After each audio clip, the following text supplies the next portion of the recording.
Hello there! Welcome to the Saroy channel, wherever you are around the world, and so much love to each and every one of you. I do hope you're doing remarkably well. I love hearing from you and thank you so much for all your lovely comments. And I'm so glad you're joining me this evening for another fabulous story which I know you're going to thoroughly enjoy. And let's get started with tonight's story. Dear Sarah, and all your lovely listeners, a woman sat in the bar in a small rural American town, where on this unlikely day the stranger was very conspicuous to all the regulars, whom had never seen her before a day in their lives, although they pretended to be focused on their beers or caught up in the mists of their earnest conversations with friends. Their curious eyes could not help but waver in her direction, for much like a cadaver dog could smell out the presence of a dead corpse, the seasoned locals could smell out a new stranger in town a mile off. For in this very rural part of North Carolina, visitors were few and far between. Suffice to say, when they arrived in town, they would ultimately be viewed with a touch of suspicion. Tongues would invariably wag, and people would naturally gossip, especially old Mrs. Meg Riley, who had a tongue on her that would make the wiggling worm at the end of a fisherman's line look as if it was stoically still. If Meg was in the bar right now, her hawk-like brown eyes would be drilling into the stranger with an unbridled inquisitiveness that was not even subtly restrained, for Meg wore her heart on her sleeve and could be brazenly impertinent if needs must. In truth, she'd get the scoop on this mysterious woman in a heartbeat, but at present she was recovering at home from a bout of pneumonia, while her long-suffering husband Reuben was patiently attending to her every need and waiting on her hand and foot, hoping and praying with all his heart that she'd be out and about soon. Ostensibly keeping Meg motivated to stay in bed was rather like restraining a rambunctious puppy dog. It wasn't easy by any manner of means, and that woman was quite literally the world's worst patient, for indeed she did not take kindly to being trussed up in bed. She wanted to be out there, getting her fingers messy, caught up into every pie. But when Meg was in tip-top health, you could not keep a good dog down, even if you tried. She'd be around and about, sniffing in every corner, making sure she thoroughly investigated every new scent, including this new stranger in town. Let's just say you certainly did not need a local newspaper when you had Meg Riley around to fill you in on all the juicy gossip, to let you know what's what. By all accounts, she'd make any hardened journalist seem slow on the uptake, and probably put them to shame in the process by showing up their adept inefficiency. In regards to this curiously intriguing newcomer in town, who had breezed into the bar like an exotic butterfly on the wind, there was something admirably ballsy about a woman doing that, who was unknown by the locals, just walking into the bar on her own accord. Well, that's what Ethan McDouglas could not help privately thinking to himself, as he cleaned up the glasses behind the oakwood bar, using a glass cloth and lifting them in the air to examine them more thoroughly, as he inspected them closely for any smudges, and painstakingly buffed them up until they shone. Customers could be punctilious in this bar, and Ethan wanted to make sure that every single glass sparkled with new life, as he liked to deliver the best possible service to his customers, so that they kept coming back. And it would seem his bar was always abuzz with locals, from Monday to Sunday, every day of the week. People in town thoroughly enjoyed their local watering hole, and Ethan's bar was never quiet. Ethan busied himself behind the bar on this Saturday evening, poured out beers and alcoholic beverages for anyone requiring prompt, efficient service. Sometimes one or two of the friendly locals would sit down on bar stools opposite him, thoroughly enjoying talking to him as he worked. This newcomer in town seemed blindly oblivious or indifferent to the attention she'd caused, and the question she aroused in people's minds was, who was she, and what was she doing in their town? The moment she entered the bar, the chorus of people's chatter had died down significantly, like that quintessential moment in the theatre when everybody becomes incredibly quiet, before the curtains finally swish open, and the actors suddenly appear on the stage, as the audience are finally silenced. For a brief moment they hold their breath to see what's about to happen next, as the drama begins to unfold. This is the same effect the stranger created as she swanned into the bar, with not a hint of self-consciousness or reservation, and she made a beeline for a table in the far corner, next to the window that overlooked the street. Everyone seemed to watch her as she sank comfortably down into the seat, and then opened up her purse to retrieve her cell phone, which she scooped up into her hands and appeared to be studying closely, obliviously unaware that she had become the central stage of everyone's focus. To look at if you were a guessing man, the woman was relatively young, possibly in her late 20s or early 30s, but age is sometimes difficult to discern in a perfect stranger, especially in a woman. She was neat and tidy, wearing a flowery cotton blouse and a pair of pink trousers that flared at the bottom. There was a chain around her neck that looked like something you might use to tie up the dog, but on her it had been made into an attractive necklace. Her ash blonde hair was pulled away from her face in a routine, very practical ponytail. It would seem her long Irish-looking face remained fixed on the door, as if she was waiting for someone. Ethan MacDouglas, who ran the bar in town and had done so for many long years, knew how to read body language expertly well, a skill you needed in a bar when determining whether an explosive bar fight was about to occur or when a patron needed to be left well alone. This was not the time to ask the stranger if she wanted a drink. She was clearly waiting for someone, so he'd respect that. She glanced down at the message interface of her cell phone and up at the door again. It was early May, and the nights were still a little nippy, but spring had begun to paint the natural world with a beguiling pastel palette of soft pinks, yellows, apricots and whites, seen in so many of the trees that were now fully in blossom, and the stone-washed grass that had been so depressingly bleached and sad-looking after having weathered a harrowing winter, and was now bursting with abundant life, and the landscape was beginning to look green again after the first rains of the season. The time was exactly 5 minutes past 7, and the woman's face appeared as expressionless as a blank piece of white paper, which meant she was close to impossible to read. She stared abstractly at the door. Who was she waiting for, Ethan secretly wondered, not wanting to admit to himself that he was being a wee bit nosy. But wasn't it natural to be curious about a stranger you'd never seen before, especially when they were not all that common in these parts anyway? What was wrong with being a little inquisitive? Anyway, the truth was that Ethan had always kept even a hint of curiosity rather cloak and dagger. But Meg Riley always wore her nosiness in plain sight, like a conspicuous red dress that you couldn't miss. If only she was in the bar right now, she'd have already pounced on this stranger and extracted out all her information, faster than you could say Jack Robinson. And by now, over a free pint of craft beer, Meg would be telling Ethan who the young lady actually was, and what she was doing in their town. But not tonight. Ethan would have to figure out that curious conundrum all by himself, and he was not a man that was good at playing guessing games. The woman seemed to be examining her fingernails very closely, a little apprehensively perhaps, and began to nibble one of them in a nervous gesture, although Ethan was not certain that she was actually anxious. Perhaps she was a tad impatient, having to wait for someone who had not turned up yet. That could be very annoying. 3 minutes later the door of the bar swung open, and a young man entered. Ethan knew this man only too well. This was Eddie Tanner, who was 28 years old, lean, with a perfectly symmetrical face, a square jawline, dimples on either side of his mouth, and for some incongruous reason that Ethan could not comprehend, woman found irresistible. Ethan reasoned that if he was a woman, he would not fall for the charms of Eddie Tanner, but women melted when they were around Eddie, always declaring that he ought to be in the movies, and that he'd give Tom Cruise a run for his money, because he was so good-looking. They would drool almost shamelessly over Eddie, as if he was the most delectable chocolate cake they had seen in the baker's window, that they were absolutely longing to eat, even if the tight waistband they were wearing around their middle was screaming at them, "Not a good idea! Not a good idea! Any more of those chocolate cakes and I might just explode!"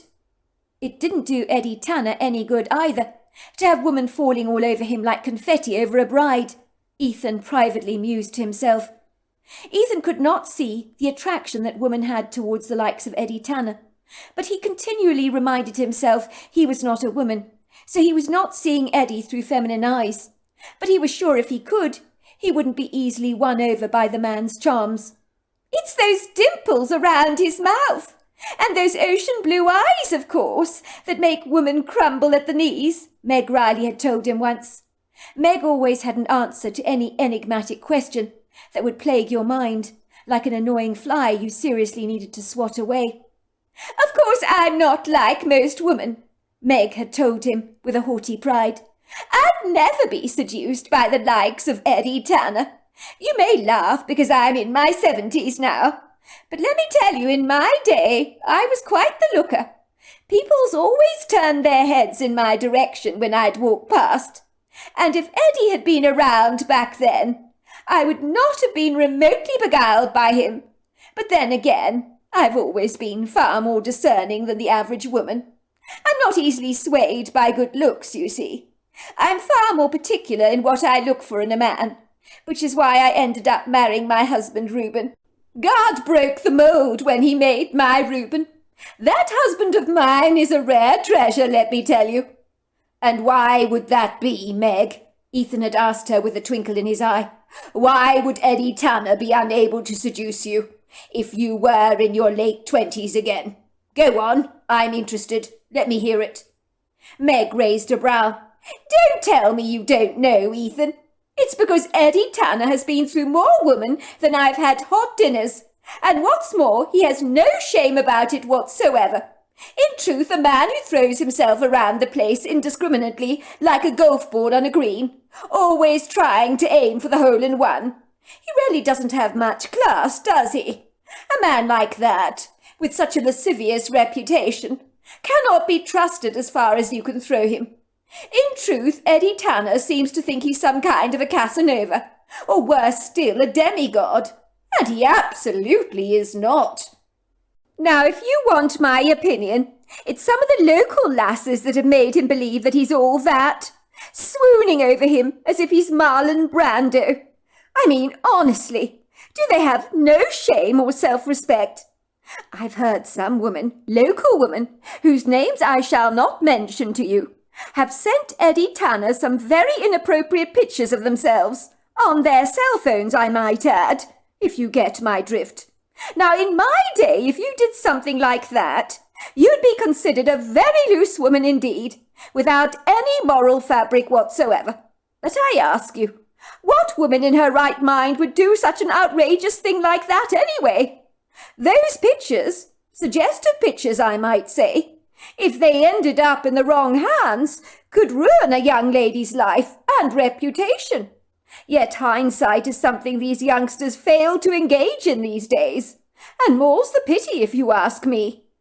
"You're not wrong about that, Meg." Ethan had wholeheartedly agreed. He knew if he had a daughter around Eddie's age, he wouldn't allow her anywhere near that man. Meg was right. He was the kind of man that was every father's worst nightmare when it came to watching over the safety of their daughters. Eddie had a mop of black shiny hair and a dazzling smile that had charmed many a local lass to her detriment. Ethan shook his head when Eddie entered the bar. He knew Eddie Tanner's reputation all too well. He was considered quite the player. Why wasn't Ethan remotely surprised? If anyone would be setting himself on a date and putting himself out there with a rather cocky swagger, it would be Eddie Tanner, the town's quintessential heartbreaker. Eddie knew he was attractive. That was part of the problem. He exploited it to his own advantage and used women, and then when he was bored of them, he spat them out. Yet despite everything, Ethan could not help having a secret admiration for Eddie's assertive confidence. Eddie Tanner stood up proud and tall in the bar, at easily over 6 foot tall. He was glancing up and down, but the woman made no effort to get Eddie Tanner's attention, even when she saw him. Instead, she continued to sit on the upholstered chair near the window, glancing out at the street and at her cell phone, until Eddie Tanner had seen her. And when he did, his eyes glanced over towards her, and he cast her one of his irresistible smiles, and walked over to greet her. "It's as I thought," Ethan mused to himself. "The woman has probably agreed to meet up with Eddie Tanner on one of those dating apps. I hope she knows what she's let herself in for, and that she's not taken in by those baby blue eyes of his, and those cute dimples. "Are you Sinead?" Eddie asked the young woman. "Yes, that's right. I'm Sinead." "I'm Eddie Tanner. I'm sorry I'm dreadfully late, but I got waylaid with my brother. He needed a helping hand with some of his steers. I couldn't come to the bar with all that muck that I had over my shoes. I'd be trailing in filth everywhere, so I had to go back home and have a quick shower." "You don't have to apologise to me. You're here now, and that's what counts," said the woman politely. Eddie asked the young woman what she wanted to drink, and went over to Ethan at the bar to make the order. "On a date, are you?" asked Ethan, giving Eddie the once-over. "I hope you're not going to break the young woman's heart, like you've done every other woman in town," he said, with a note of sarcasm. "She looks like a nice girl. I hope you don't hurt her." Eddie lifted a brow. He looked rather amused. "As if," he said. "I can't think what you mean, Ethan. For the record, I'm the perfect gentleman." "That's not what I heard. Meg Riley told me if she was your age, she would not date you for all the tea in China." "Good job. I wouldn't date her either," said Eddie. "Thank God she's not my age. I feel sorry with poor old Reuben having to put up with the likes of her. Imagine being married to such a busybody. The man is a glutton for punishment, if you ask me. I heard she's sick with the flu. Pneumonia, I believe she's got. Jolly good thing, if you ask me. I can imagine she'd be all over my date, like a bad case of chicken pox if she was around." "What will it be?" asked Ethan, attending to Eddie's order and ignoring his comments. The woman had picked a margarita. Interesting choice, Eddie had privately thought. But if the cocktail was supposed to give him any indication or clues about the new woman in town, it certainly did not. In the brief moments of their interaction, he had gleaned nothing about her. But unlike other women who had so easily bored him rigid in the past, he found himself wanting to know more about her. For some bizarre reason, she rather intrigued him. Women never really had that effect on him. Most were pretty uninteresting in his book, beyond their attractive veneer, as far as he was concerned. But this woman was remarkably different. She was pretty enough, of course, but he'd dated far prettier women than her before. So it wasn't that which had grabbed his attention. It was something else that had aroused his curiosity, sparked his interest, and left him second-guessing. Suffice to say, normally dates he acquired online were just fleeting interactions with women who would be like passing ships in the night. But he didn't mind if this new ship stayed anchored in their small town indefinitely. He was champing at the bit to get to know this woman a whole lot better. Had he not felt a spark between them, or was that just wishful thinking? He couldn't be sure. The woman at the table was patting her beer mat with her fingernails, and looked more peppy when Eddie returned to the table, with a margarita in his hand. The outer flute serenaded with a long line of salt, and he parked it in front of her. Then he comfortably slouched in the chair opposite hers, with his craft beer in his hand. He had chosen a beer Ethan had recommended, but on the tongue it was more bitter than he would have liked. It would have been far safer to order a drink he was well acquainted with. But tonight was not about playing safe. Tonight was about living dangerously in the moment, and going with the flow of the wind to see where it takes you. Because this peppery woman, if she were an easterly wind, she could take him anywhere she liked, Eddie thought indulgently to himself. "So tell me about yourself," he asked her. Normally he'd ask this question with an apathetic indifference, because he wasn't really interested in the answer. When you were chatting up women, you had to ask those obvious questions that were in the manuscript of successful romantic liaisons that would lead to a passionate outcome. But this time Eddie really was interested in what this woman had to say. The curiosity he had about her bubbled up inside him like a whistling kettle on the hob that was hard to subdue. "There is nothing really to tell." "Oh, I doubt that," he said, taking a glug of his beer, and recoiling at the taste. Some of the white foam had trespassed over the side of the glass, and was rolling steadily down like a single tear. He wiped it away with his finger nonchalantly, his inquiring eyes attentively fixed on the woman. "Well, you've moved here, haven't you? I believe you brought Ned's old place. Isn't that what you said on the chat to me?" "Not exactly. I'm Ned's niece. He left the place to my father, you see. My father told me it was mine if I wanted it. My dad's not interested in the old place. So I decided to move into the farmhouse, she said, tapping her glass with her fingernails, so that the glass chimed a musical tune. What did you do that for? What do you mean? Well, moving into Ned's old place, of course. Even your father clearly did not want to move into his brother's farmhouse. You're young. This is a rural small town. People usually move away from here, not to a place like this. You're not here for work, are you? This town's not exactly buoyant or flush with job opportunities. And when they do come up, the townsfolk look out for each other first, before hiring a complete stranger. It's how it works around here. People look after their own. You know how it is. An inverted loyalty. That's what it is. Besides, most people around here, well, they're rather suspicious of strangers. The woman nodded solemnly, taking a cautionary sip of her margarita. A touch of her peachy lipstick smeared the outer edge of the glass. That's not something that worries me. I like it out here in the countryside, and I think I can make something out of my father's late brother's place. Fix it up a little, perhaps. It's got great potential to be a cosy farmhouse, that's for sure. Good luck with that, said Eddie, raising a sceptical brow. I imagine it's going to be needing lots of tender loving care, general maintenance and upkeep, and that's not going to be a breezy walk in the park, let me tell you. I'm not afraid of a little hard work, she said, giving him an almost conspiratorial smile. I was looking to move somewhere anyway, and when Ned died and left the old place to my dad, I was hardly going to look a gift horse in the mouth, was I? Especially when my father offered the place to me. I believe in the serendipitous events in life, and when they cross your path like the arbitrary hands in a compass nudging you to go in this providential direction, if you follow their favourable unpremeditated lead, you'll never be disappointed. She paused for a brief moment in sober reflection. That's when you're meant to go, you see.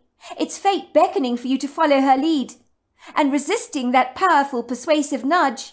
That's what causes people to become stuck. That's how I see it anyway. It's rather like riding a horse, loosening the reins, and allowing that horse to lead you where it wants to take you. So I guess the horse led me to this little town. And the way I look at it, I'm obviously meant to be here for some reason. Well, that's an interesting way to look at it, said Eddie. He drank his bitter beer as he listened to the young woman's words. He'd never heard anyone speak like her before. She had pretty much told him that she'd go where the wind took her, like a dandelion seed. Was that not a little like playing Russian roulette with your life, he thought to himself. He wasn't sure this woman was actually a good fit for this town. She stuck out like a sore thumb, not in a bad way, of course, but because she was rather quirky and idiosyncratic, and maybe that is what he was beginning to rather like about her. She did not conform to the personality type of other women he'd dated in the past, and her wild, untamed spirit had rather captivated him. It would seem this date had gotten on to a fine start, with their light-hearted exchange, going much deeper than previous conversations he'd had with women in the past that had been so much more superficial. Eddie, until now, had never really done deep. Furthermore, the woman wasn't giving him that adoring, doting look he'd always received from other females. On the contrary, she didn't seem to be beguiled by him in the slightest, or remotely enamoured by his looks, and bizarrely that made her all the more attractive in his eyes.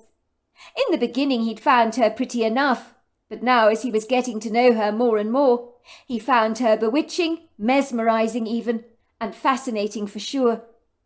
If you don't mind my asking you, how are you going to make a living out here, Sinead? In a small town, not exactly that generous to strangers like yourself. How are you going to pay for the fixing-up project you're clearly embarking upon?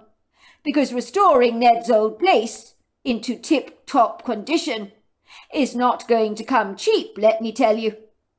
The woman did not answer Eddie's intrusive question. Instead, she jiggled the crushed ice in her margarita, like the rice in a baby's rattle, as her eyes stared down at the ice, as if for a moment she was meditating on his words. Eddie, suddenly realizing the rude impertinence of his intrusive remark, took an uncomfortable swig of his beer. held back a rather impolite burp that was about to come out of his throat, and said, I'm sorry. Forgive me, Sinead. It's none of my business. I shouldn't ask you such a direct personal question. I'm just interested, but you don't have to answer it if you don't want to. I certainly respect your privacy. The woman raised a brow. You're not afraid to come out with what you're thinking, are you? If you must know, I thought it would do me good to begin my life again, with a brand new start. I love the countryside, you see. I'm a writer. I make a living writing fictional stories. I had a couple of lucky breaks with 3 bestsellers, and so that's why I'm here. When you're a writer, you need peace and quiet, and a beautiful environment that can inspire you all the more. As I told you, the hands of fate moved me in this direction, which is why I'm here. Whether I will stay in this small town is debatable, of course, but in the meantime I can write my next book here, and hopefully restore Ned's farmhouse. And if I decide to move on, I'll probably sell the place. It'll be an interesting project at the very least. Later I might choose to move somewhere by the coast. I love the ocean, you see. Somewhere like Cape Elizabeth in Maine, perhaps, or Anna Maria Island in Florida. Those would be my second choices, I suspect. Eddie looked impressed. 2 bestsellers? You're kidding me. 3 bestsellers. 3 bestsellers? That's nothing to be sneezed at. I'm very impressed. How old are you, if you don't mind my asking? I'm 32. You're 4 years older than I am, said Eddie. I've always had an eye for the older woman, he teased, giving her a cheeky wink. 4 years, please, she said, rolling her eyes. I'd hardly say that makes me an older woman. We're still from the same generation, aren't we? And that's what counts. You know what they say, date within your generation, and then things won't usually go awry. It's huge generational gaps that can be problematic, although for some people it works, but it probably wouldn't for me. So are you going to tell me about the books you write? I'm very interested in that, I have to say. I'd rather not, if you don't mind, she told him frankly. That's why I like being a writer. I don't write under my real name, like J.K. Rowling and people like that. I'd never do that, she said defiantly. Never. I prefer to be able to live my life as freely and privately as the next person, without people knowing who I am. I made that very clear to my publishers from the very beginning. I don't want to be doing book signings and stuff like that. I don't want to draw unnecessary attention to myself. That is not me. I like being anonymous. It works for me better that way. So you're quite shy? Then Eddie asked the young woman. No, I wouldn't say that at all. Yes, I am reticently private. I love my own space. I'm not afraid to be on my own. On the contrary, I embrace being on my own. When you're a writer, that's pretty much your entire life. You're alone for a lot of the time. You have to be. You need the space and the privacy to write. And you can't afford distractions, because they can sabotage your focus, and then you won't get to write anything at all. Also, it helps to be surrounded by the beauty of the natural world, because it can inspire your creative juices to flow. It really helps, I can tell you that. Well, that makes sense to me, said Eddie. But don't you get lonely? Writing is a lonely profession. Any author will tell you that. How can you be a successful writer surrounded with hundreds of distractions? You'd never, ever get anything done, as I keep telling you. I'd not have it any other way. If you love what you do, it's difficult to stop doing it. And besides, when I'm writing, I don't feel lonely at all. I feel as if I'm living my life through my characters I create. And sometimes the experiences are better than real life. And the best part of it all is you decide what will become of those characters. So in a way, you play God in those stories. I think I understand what you're saying. It makes a weird kind of sense to me, I suppose. So what do you write? Thrillers and suspense stories, of course. There's usually a grisly murder involved, a twist to the plot. And the person you think murdered the victim might actually be innocent. I like to create plenty of cliffhangers in my stories, you see, to keep up the suspense. And, of course, people's attention. That's important. Sounds very interesting. And tell me about yourself. Why do you keep asking me so many questions when I haven't even been able to ask you any of my own? Said the woman, with a note of indignance in her voice. Fire away, Sinead, said Eddie, taking a sip of his beer. What would you like to ask me? You can ask me anything you like." The woman ran her eyes over Eddie, as if she was trying to figure him out, but she didn't look satisfied that she had got the answers. "What do you do?" she asked. "For a living, I mean. You mentioned helping your brother out with the steers. Are you some kind of a rancher?" "No, my brother's into that. He's a rancher. He runs my father's old ranch. He's married to his wife Myrtle. But me, I live in an apartment in town, which I share with my younger brother Keegan. We're both plumbers by profession, and run our own plumbing business together." "Oh, so I know who to call if I have a leaking tap," said the woman, raising a brow. "How interesting. I'd never have seen you as a plumber. Do you like what you do?" "Absolutely not. I don't enjoy fixing up blocked toilets or drains. It can be a messy, smelly business, I can assure you. But I do what I do because it brings in the dough, if you know what I mean. Why does anyone work after all?" "But surely you get some kind of job satisfaction from what you do." "Not really. I do what I do because I'm good with my hands. It pays the bills. But it doesn't mean I enjoy it." "That's so sad," said the woman. "I think people should be passionate about what they do for a living. I know I am." "Oh, but I'm passionate," said Eddie. "Very passionate. Passionate about making lots of money. The way I see it, people might hate the job they do, but are passionate about the money they make. And that's what drives them forward. That's what gets them out of their beds in the morning to answer their next call out."